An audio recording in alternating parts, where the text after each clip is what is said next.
Alright, guys. Hello. This is gonna be my my third attempt at recording this video. And by attempt, I mean from beginning to end. I've messed this up twice now. Oh my goodness. Well, hello. First off, before we talk about video issues I've had getting this part up, I would like to say hello to you viewers. It's been a while since I've seen you, right? And it's been a while since you've seen me. I know it's always a bit weird to see the face that my voice comes out of. Most people probably... You don't really ever think about what the viewer looks like until you see them, and then you are trying to map the sounds from the mouth to the face. And it can be really odd, can't it? So, trust me, I've gotten used to hearing myself talk over the years, which is weird in itself, but then watching myself talk on screen, that is really strange, because even I don't match my voice with my face. But in any case, I promised you a face, so hello viewer, it's nice to see you again. We're going to go ahead and be reading the comments you guys left me on the finale for The Void, since I promised I would do that. And I also wanted to talk about some of why the uploads have slowed down on my channel recently. And I also wanted to talk a little bit about some recording issues, as well as why this particular video was so delayed. Soda. So let's go ahead and get started with all this, shall we? First, the videos, and in particular, why the videos have slowed down. Well, it's a combination of things at the moment. Work is having me support it late at night. Some of my shifts have been from 8 to 12. I'm a computer programmer, so I'm basically watching my software run, making sure there's no issues. It's not very difficult, assuming we don't have any problems. When there are problems, I'm running around, rooting through some of the stuff I wrote, trying to make sure it's not my fault. It's almost never my fault. Sometimes it is, though. In any case, because I'm working up until midnight or 12:30, this means I don't get to take my sleep drugs until around that time. It takes them about 2.5 hours to take effect, which means I'm waking up the next day around midday, 12 o'clock. And then some days, I'm supporting 10 o'clock a.m. shifts for other reasons. I don't really want to say what I do on screen, as it were. Let's just say that my work's schedule is a bit wacky at this moment. That, combined with my desire to go out walking when the weather is nice, and even when it's not nice, because I put on more weight this year, means that my time to record is becoming tricky at this moment. I've also been addicted to a mod for Diablo 2 called Project Diablo 2, and so that's consuming a little more time than I like it to at the moment because I'm super addicted to that mod. I actually attempted to record myself playing that, and that took about 2 weeks of attempts. I didn't like how it came out in the end, and it decided not to upload the videos. I will still probably attempt to record it, but a good amount of my free time was spent trying to put together about a 6-hour video for my lottery one-offs for that, and it didn't pan out in the end. It's a bit of a shame. In any case, I'm trying to explain a little bit about why some of the uploads have slowed down. Don't worry, viewer. Tomorrow is May 21st, 2023, I'm going to be firing up Sacrifice so that we can try to finish that, and then I'll be finishing Eye of the Beholder 2, so we can maybe start Grimrock at some point, and I can get the roster of people who signed up a year ago to the grid-based, real-time dungeon crawl games, so that all those viewers can be part of the adventures that I had planned. Oh my goodness. Everything else seems to be okay. I am having some health issues. I won't bore you guys with it. I guess I can quickly summarize things with TMJ, if you know what that is. That's been bothering me a little bit, along with cubital tunnel syndrome, which is really weird. Very, very weird. But I'm getting old, guys. I'm going to be 50 this year. Yeah. Can't believe I've lived that long. Anyway, this video in particular I've had some issues with, and I apologize for its delay as well. I have attempted to record this several times, but I'm using OBS Studio to record myself here. I'm not used to OBS Studio, and it's not a slight against OBS Studio. OBS Studio is very powerful. I really like it, but I don't use it very often. I tend to use it only for when I have to record something that Fraps, what I normally use, can't record. And Fraps can't record my face. The camera I'm using could, but I've always had audio misalignments when I use the camera, and that can take some amount of time and effort to fix. So I'm using OBS Studio for this. But I forgot to fix OBS Studio a bit, so I had some audio issues with one recording, the second one, and the first one, oh, I had the borders wrong on OBS. I didn't say stretch the recording frame to match what's on the screen. And there was a gigantic black border off on the right-hand side. It was awful. I could have kept the audio and then played maybe a second time through the void a little bit, but I promised you guys my face. So here we are, the third attempt to record this video. I think everything's coming out okay, because I've checked on this a little bit before I went going. I'm also not muted, so we should be good to go. And with all that said, let's go ahead and read some of your comments you guys left me on the void, shall we? Although the first thing I should do is I promised you guys the map, didn't I?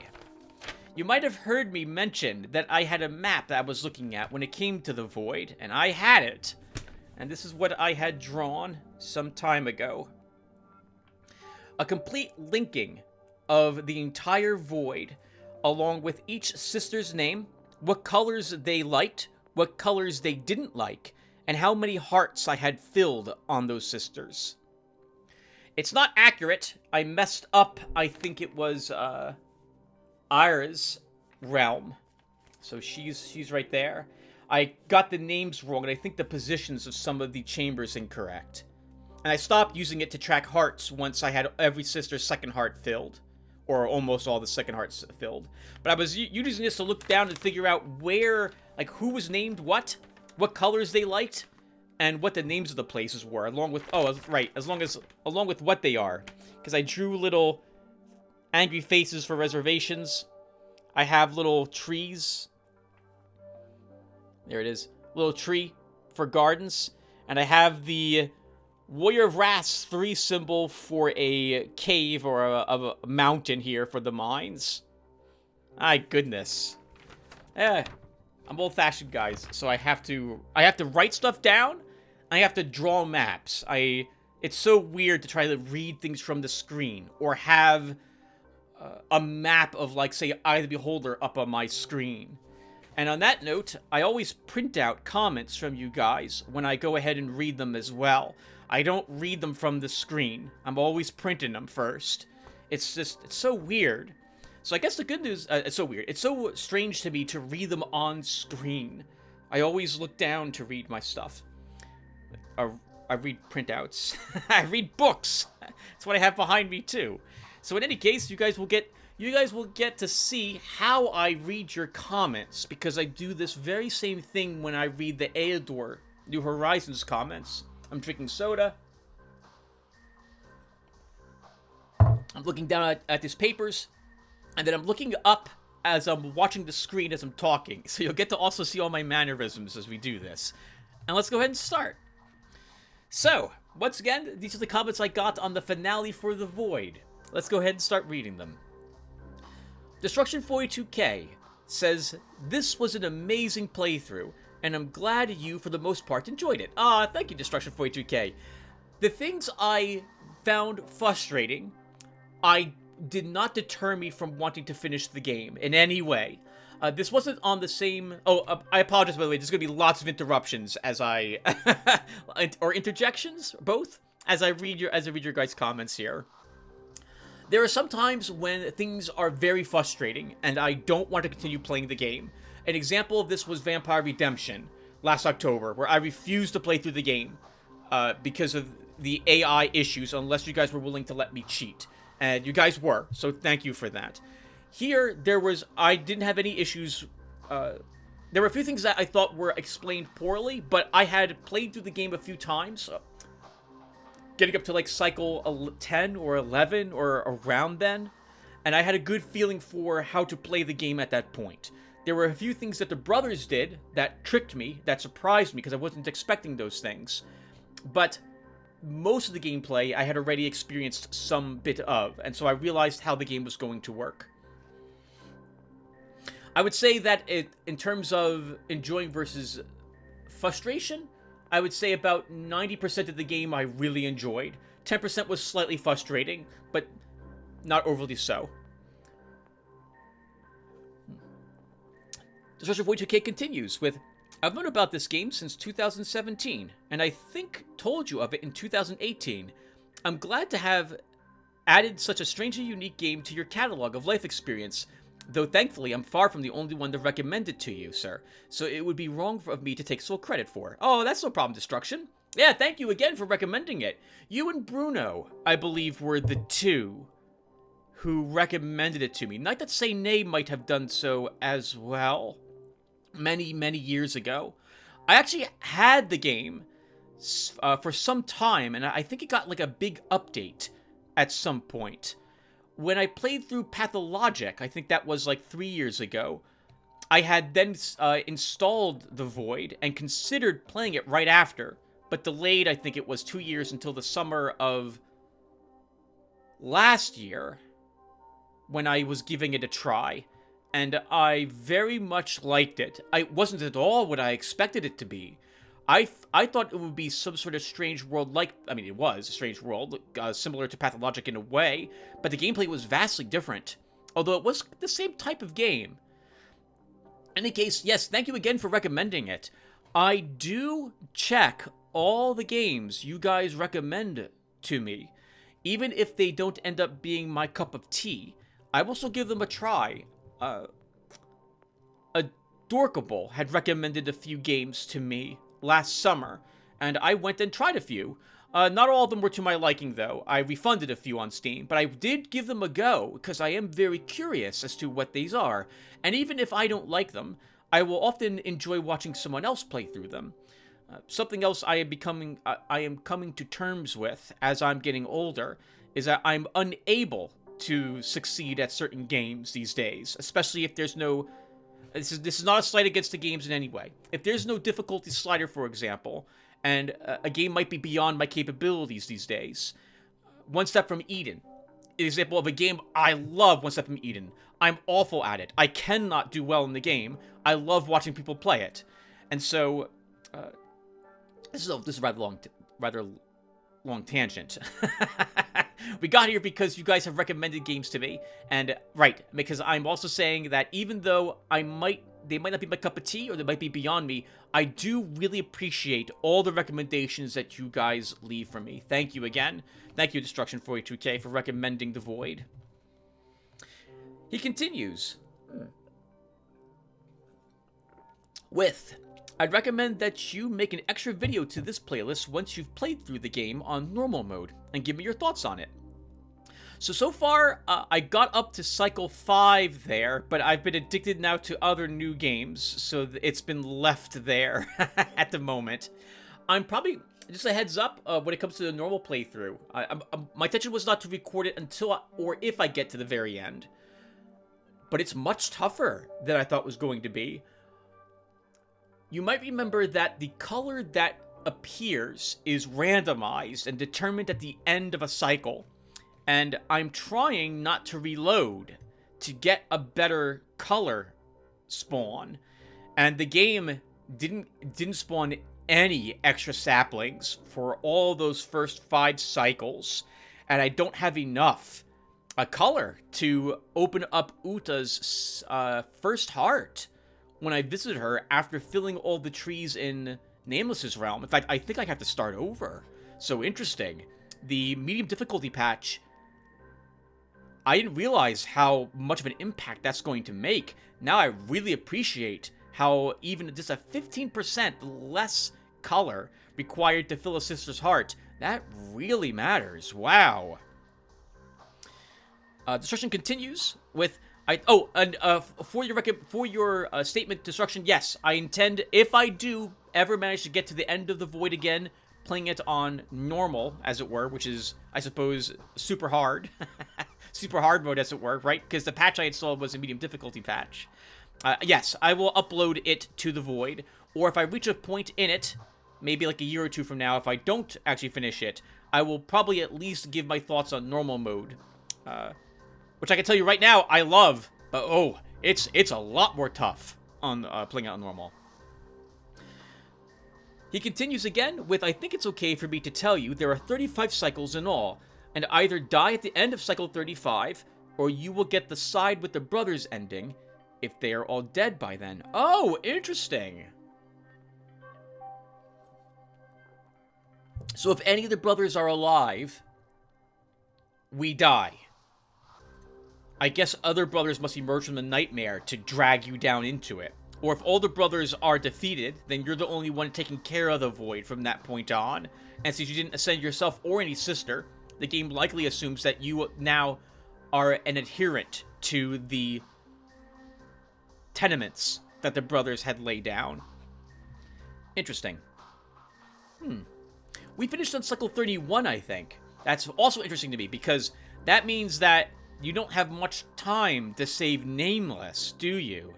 I am aware that you can save her now, right? So it requires the breakthrough glyph on her tree, which requires emptying all the color out of your hearts, then refilling Nameless's all her hearts to full, and then breakthroughing on her again to ascend her. You gotta plan for that in advance, similar to what we had done. We had a bunch of other trees sitting around to help me recover color. Man, that would be really tough on normal mode, though. Destruction continues with, around halfway through your video, you talk with color, and it tells you a lot, but you only find their true intent around cycle 35. Oh, hey! So if we do hang out to the very end, we get even more exposition from color about what it's trying to do. You've done well, Tim. This has been an amazing run. Thank you for making it, and thank you to Lost Fremen, Big Slimy Blob, Bruno, and the many others that contributed to this playthrough. But just like the Void, all things must end, and it's time for us to break through and move on to something new. Oh, that's a wonderful way to end that comment. Yeah, just in case I haven't said it enough. I guess I could never say it enough. Thank you, everyone, for leaving comments and encouraging me to get through the Void. That was an amazing game. I guess we'll talk about this briefly. I realized at some point when I was recording all of these various games all at once that it was detracting me from what I had been doing in the Void and distracting me from potentially trying to finish it. And so this is why I sat down and also decided to finish it and only upload the Void for a little bit. Or rather, alternate that between... What am I currently uploading? Bug Fables. That and Bug Fables, to alternate between them. So, because I really enjoyed it, I really wanted to see the end, and you guys encouraging me to do so really helped pull me through to reach the very end. So thank you all again very much. I really appreciate it. I love, in particular, getting the lore information from you guys as well, as to how some of the alterations were done between the version of the game I possess and the original Russian version of the game. It sounds as if there was quite a bit of lore that was sliced off in the version that I got, which is a real shame. I would have liked to have all of that intact. I still think they probably preserved the atmosphere adequately for the version of the game I possessed, given what was told to me. But I do wish that I had a richer experience in my interactions with the brothers and sisters there. Alright, next up is Big Slimy Blob. He says, well, there it is, the finale. I really can't understand Moltgolfier. Fear can explain why he didn't tell the other brothers, and did nothing to protect the sisters during the witch hunt, despite knowing that breakthrough was real. But once the other brothers are dead and the truth is revealed, on cycle 30, not only does he still insist you not break through, also understandable, he knows it could remove all color from the void, but he even encourages you to grow color, which he knows kills the void. Yeah, that's it. It's interesting. Let me finish your paragraph, but then I'll comment on it. He chose the worst path for everyone. Maybe, in the end, he's lived by the brothers' erroneous beliefs for so long that he can't live any other way. Letting you grow color is the only exception he's willing to make. Yeah, interesting. It takes a lot of effort, doesn't it, to change your beliefs once you have them. Especially something like what the brothers have, which seems to be a really deeply held, devout, religious, almost religious-like belief in what they're doing and how it's preserving their void. Maybe because no sister actually managed to break through, maybe he thought that even if this could work, it's not going to work. It's just going to destroy the void, and no sister ascends. It's basically a destruction on the world we are in, with no possible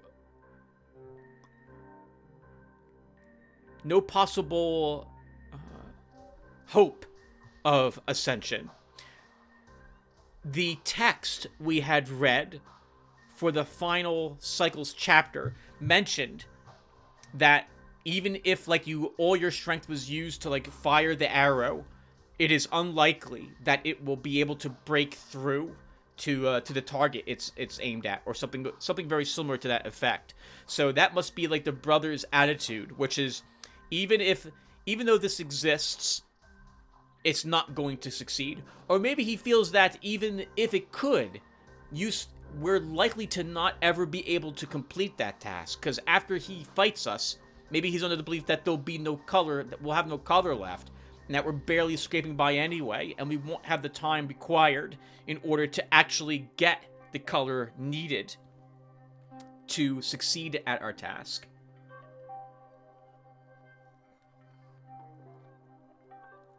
Or maybe he's just a big coward.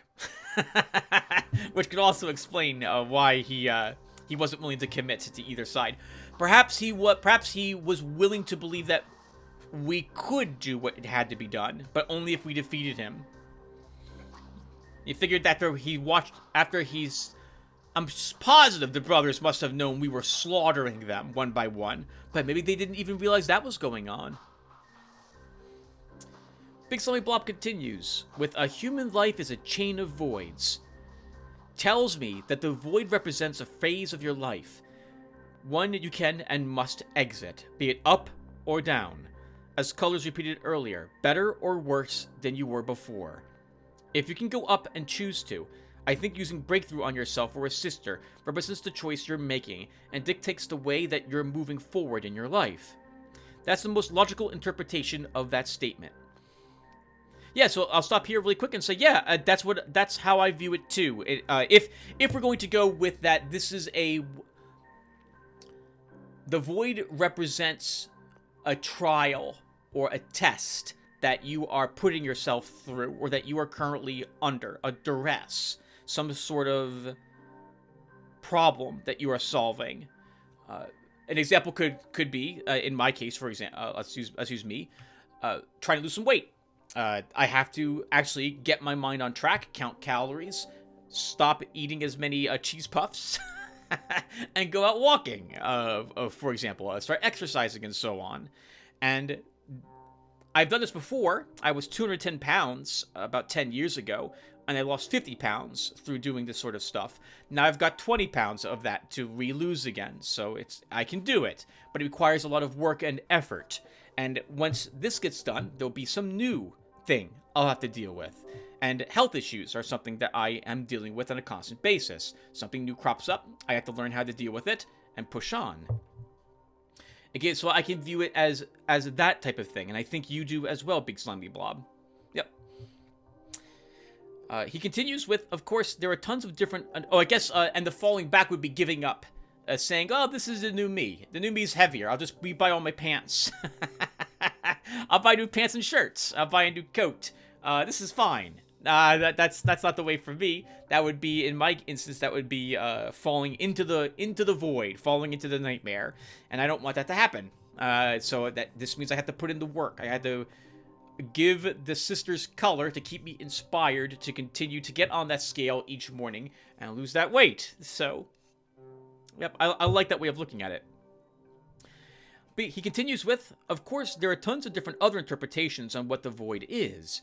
Indeed, given how vague the explanations are, the developers most likely intended people to speculate, and speculate they did.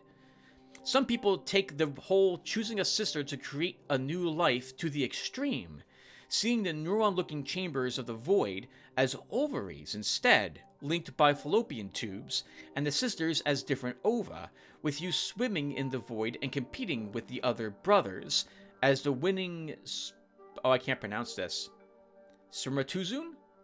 Choosing an ovum, making the non-chosen sisters unrealized lives, just like the story says. Kinda works, doesn't it?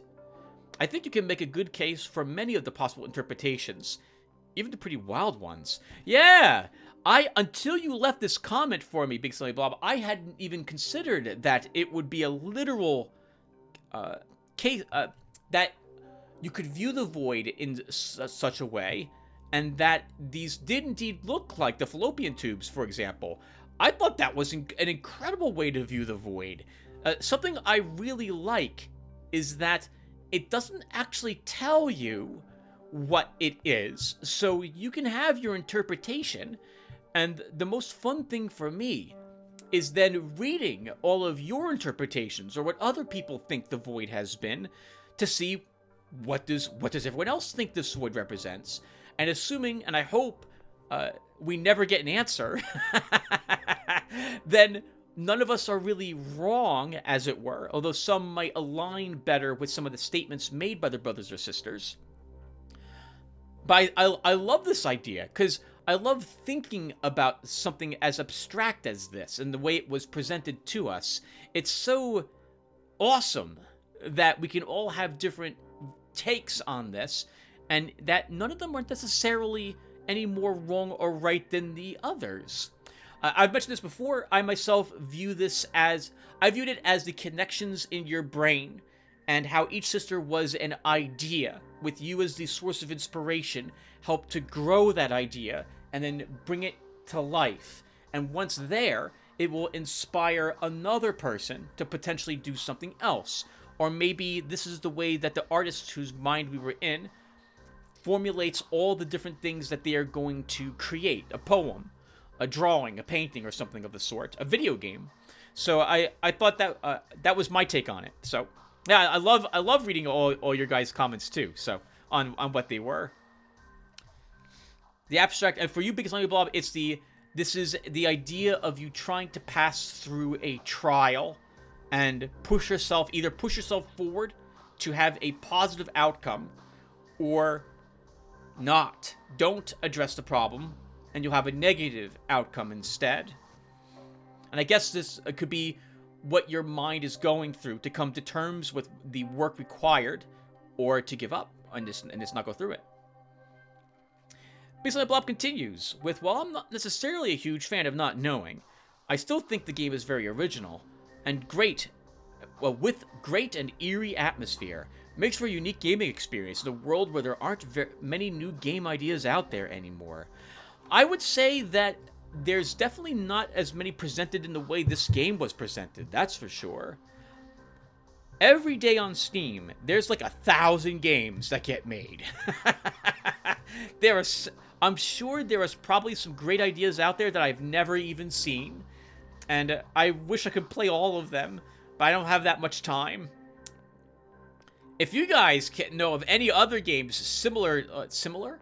Any other unique games, though, please let me know, since I do so enjoy trying out some strange, weird games on the channel. I do love playing stuff, and The Void was one of the better odd games I've played. Right up there with Pathologic. Pathologic was a phenomenal game. Oh, and so was like Planescape Torment, another unique world setting that I haven't seen duplicated in very many other games. I guess I'm a fan of games that have some sort of obscure story along with it too. In all three of those ones, we didn't know really what we were, did we? No, that's incorrect. We did in Pathologic. We were the Bachelor. We came from college in the city. I'm babbling. Let's finish up your comment, please, Bob. Anyway, I hope you enjoy your future playthroughs. Now that you've got the hang of things, as long as you're careful, I think you'll find the normal difficulty to be quite manageable. I think so too, as long as the game gives me some color. I didn't realize how difficult it would be to get the color I needed to fill Uta's first heart on Cycle 5. I'm just not going to manage it. Might have to do a little bit of save scumming. Pangy's up next. Pangy says, "Hey Tim." Hey Pangy. "Thank you for sharing your playthrough of The Void. It is very different. Not a game I could finish myself, but thanks to you I was able to experience some of it. Have a great weekend. Cheers, sir." Thank you, Pangy. I hope you had a great weekend too, and this upcoming weekend is good for you too. Yeah, it was a very, very different game. I love resource management games, both in board game format and in video game format. And this was a really weird story, narrative-driven resource management / slight combat game.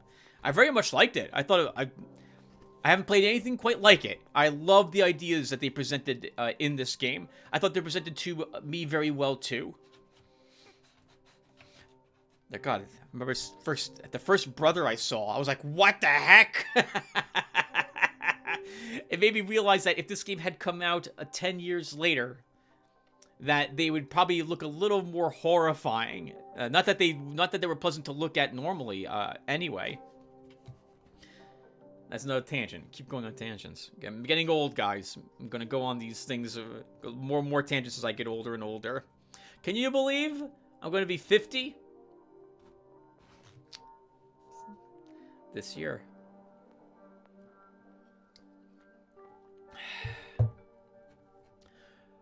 Lost Fremen's next.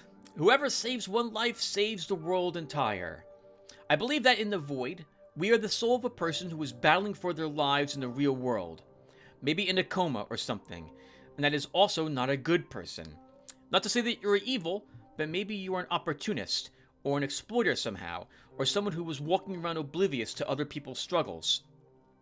Maybe you weren't responsible for causing them, but you never really understood what it meant to be on the other side.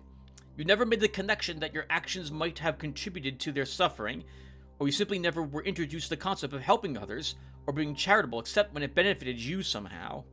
If it didn't enrich you, or if there wasn't anything in it for you, then it might as well not even exist. And it's certainly not even worth considering, except for now."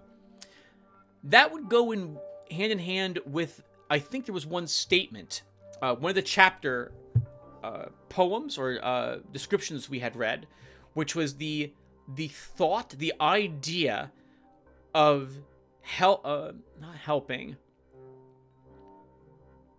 of selflessness doesn't exist in the void.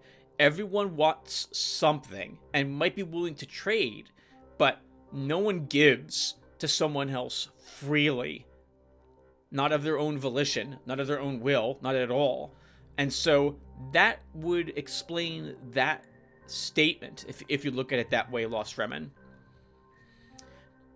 I think you will mention this down below, but it reminds me of like some people who I've heard were in comas, who had like a very powerful dream or something, and their whole outlook on life changed dramatically when they came out of it, and they became a much more philanthropic? Is that the word I'm looking for? Philanthropist? I think that's the word I'm looking for. Person, much more giving, much more willing to help other people, and a much more kind individual, just for the sake of being kind to other people. Lost Fremen continues with, "The void setting reminds me of purgatory, as it was described in the Divine Comedy. If I remember the story correctly, Dante and his guide Virgil descend to the very depths of hell, which is depicted as an upside-down cone. The devil is imprisoned in a frozen lake at the very tip of the cone, at the lowest level. After entering a series of caves, they come out to an island, which is right side up this time. And this is where the purgatory part of the story begins. which is depicted as an island with a mountain that our heroes must climb in order to reach heaven.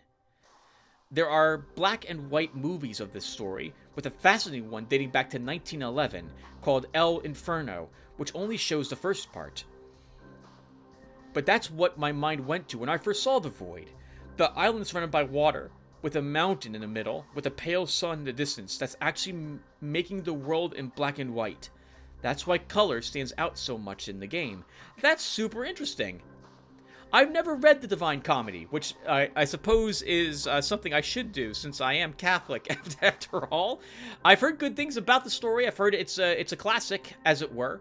I've heard bits about some of the sufferings that they see as they ascend or descend through it, as Dante follows his guide. It sounded very interesting. I'll have to at least put on a video so I can listen to that as I play Diablo 2 or a different game later on. You mentioning this brings me to a tangent, not related to the Divine Comedy or this game, The Void, but I remember when I was really young, there was like a movie, a claymation movie? Mark Twain's Adventures or something. And it's one of those movies that my parents let us watch while they weren't home. And like most of the movies that my parents let us watch when they weren't home, they thought they saw claymation and assumed it was for kids. There's one scene in it in which Mark Twain's a bit like Doctor Who in this claymation show. They go to different time periods and different dimensions or stuff like that, and they meet the devil. And it was a very interesting take. It really stood out to me how it speaks and so on. It was very interesting. I don't want to ruin it, but I would recommend you look it up. I'm pretty sure there's a clip of that particular scene up here on YouTube. Lost Remnant continues with, we are caught by Nameless herself in our freefall, or maybe we do land on that structure in her chamber by luck. We are taught humility, charity, taking care of others with our actual lifeblood, protecting the weak, and finally self-sacrifice. Yet, what's interesting is that to live in this world, you have to give. So that would be an interesting way to force you to realize that you can live a more fuller life by giving to other people. And if you're in a coma and you weren't, as you say, Lost Remnant, you weren't a very helpful person, this could change your entire attitude towards such when you wake up from this. The sisters, once ascended, might become the soul of a newborn, or bring about an age in a nation's history, or the birth of a star in a nebula somewhere from which they'll spread life for light years around. The brothers represent the same lifestyle we had before, where it was enough for us to do nothing, so that evil may spread. Hey, what's the statement? All that requires for evil to win is for men of good stature to do nothing. Or something similar was the statement, which would have been the case in the Void. And I also don't think it would be a bad ending for us to ascend ourselves, given that by the end we finally understood what was ultimately expected of us. We would have been a changed person, like many people who have been in a coma say that they've seen angels or like that. And afterwards, their lives were never the same. I've read a few powerful stories about that as well. That's very fascinating to read about these things. One day, I'll have to share a crazy dream I had. But that's a story for a different day. That's a story for a different day. Lost Remnant continues with, the best evidence for this theory is that morphing of the Void after the sister ascends. Everything either resets or changes just enough to accommodate a new guest who needs to understand the deep meaning of existence for themselves. Of course, that could be said about every game, with the experience sitting behind the new game button, but I've never seen that in other games as much as here. Hold on, I'll continue. It's also like the Phantom Toll Booth. So I don't know what you're referring to here, Lost Remnant, so I'll have to look this up later. Milo was sitting around wasting time, not being appreciative of the things he's given, and suddenly this box tied with a ribbon arrives in his room. And after reaching the mountaintop, and freeing the sisters of rhyme and reason, with the world being is a state of balance again. His journey ends. He comes back to reality. The box wraps itself back up and flies to the house of his friend, who he's talking with on the phone. But he is never again ungrateful or deceived by what life is about after that experience. But of course, others just fall into the absolute death, or are given other chances by a reincarnation process, maybe. So I do like those stories where something occurs to a character in like another realm that teaches them some aspect of their life they didn't consider in our world. There was a kung fu movie that was like that. Hidden Tiger? Oh, I can't remember the name of it now. I actually have it on DVD. But I really like that one when the kid is no, I'm not going to describe it. It's Crouching Tiger, Hidden Dragon, I think was the name of it. I really like that one. There's a book series I've read which is very similar to what you described, Lost Fremen, called The Chronicles of Thomas Covenant. I've only read the first 3 books in that 7-book... no, I'm sorry. I think it's a 10-book series now. Those first 3 books were some of the most difficult books I ever tried to read. Man, what a thoroughly unlikable protagonist was Thomas Covenant. But man, wow. That book changed my own attitude on Thomas Covenant when I had finished it. Man, what a powerful trilogy that first book was. Because he himself gets transported to a world like Narnia and has to try to understand the world he is in. He goes back to it several times, if I recall correctly, in the series, in the first 3 books at least. And he has to learn different things to help himself in the real world also. I don't know if I could recommend the book series. I very much liked it when I finished it. But those oh man. That book series was tough. Oh, I don't want to spoil it if you decide to pick it up. But he is a very unlikable main character. The world is amazing, and all the supporting characters are incredible. He himself is a really complex character, too, and I completely understand why he did the things he's done. But I hated him. I hated Thomas Covenant until the very end. Until the very end, when I finally understood what the book was asking me to do. My goodness. For your first statements in that paragraph, Lost Fremen, I too am a big fan of when games add the mechanics of the game and they explain it in the game. Like in Anachronox, how the saving and reloading works is explained in the game. And in Aeodor, New Horizons, the resetting, going back into time to basically reload, is explained in the game as well. I very much like when games actually do this sort of thing. It's why I liked Moonscars so much when we would die, for example, and come back to life. It's also why at the very end, when I lost to the final 2 bosses, like the first time for each of them, why a part of me was like, we shouldn't be allowed to respawn now. I feel like at this point we should have lost, and that's why I mentioned we're going to give this like 3 more tries for this boss, and if I don't win, that's it. We're stopping the game here, because at this point, there's no explanation for why I can respawn anymore, other than it's a video game.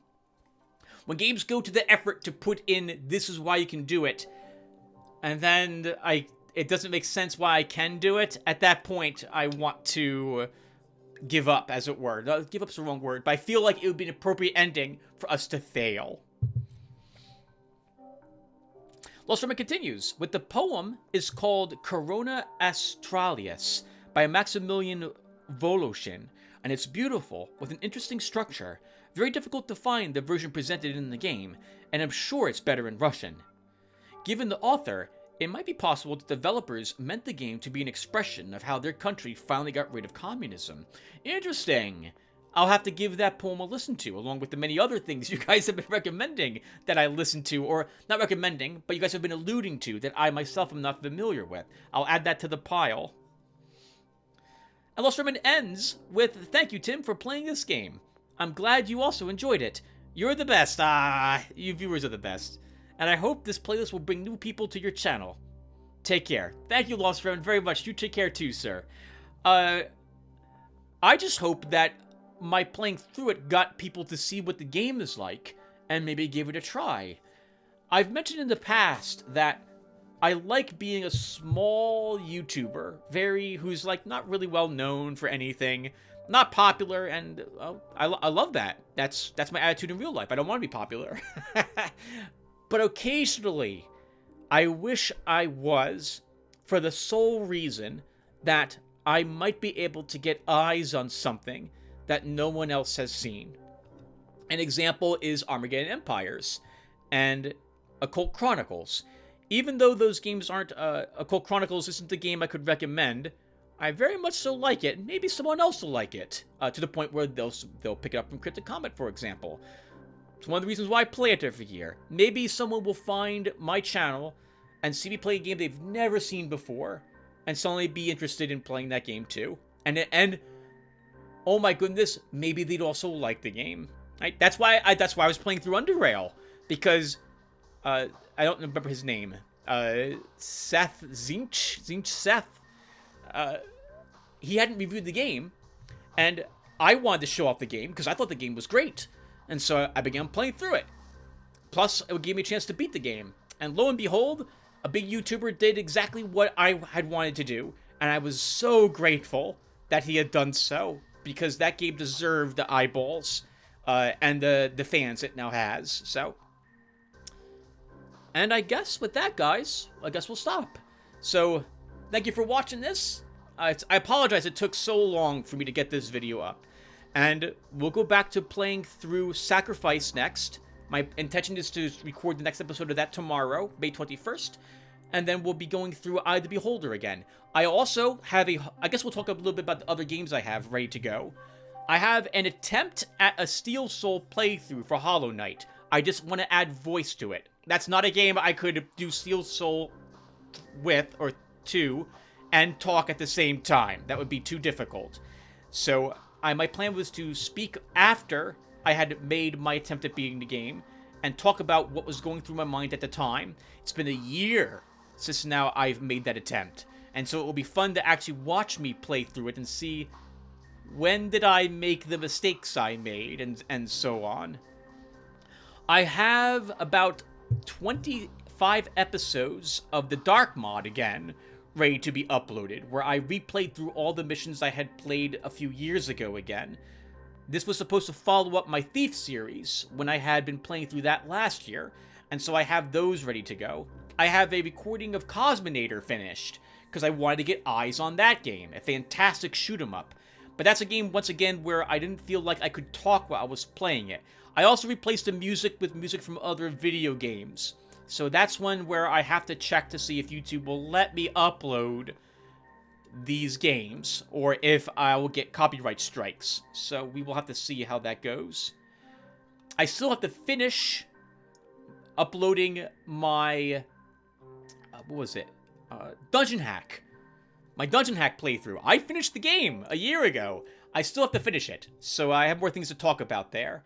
And I think I have at least one more game.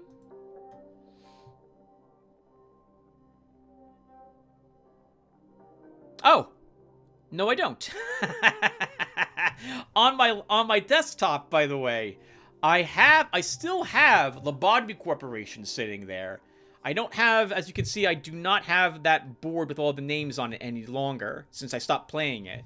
But I began remaking my chart, so you guys might see me pick that back up in October, which is going to be here before we know it. Guys, can you believe that it's already the end of May, and I begin recording Halloween games around mid-August, so in 2.5 months, it'll be time you'll begin seeing like Occult Chronicles and Consuming Shadow hit the channel again. Unbelievable how fast time goes, doesn't it? And with that said, it's also time now for me to go. So thank you again, viewer, for watching. I hope this was entertaining, and I will look forward to seeing you later. When we do another one of these with the camera, which I'll probably do sometime in the fall, I'll give you a tour of the house again, and I'll make sure to talk about the crazy dream I had some 7 years ago that I can never forget. But that'll be in October or September. I'll see you guys then. Take care, everyone. Thanks for listening, and thanks for watching.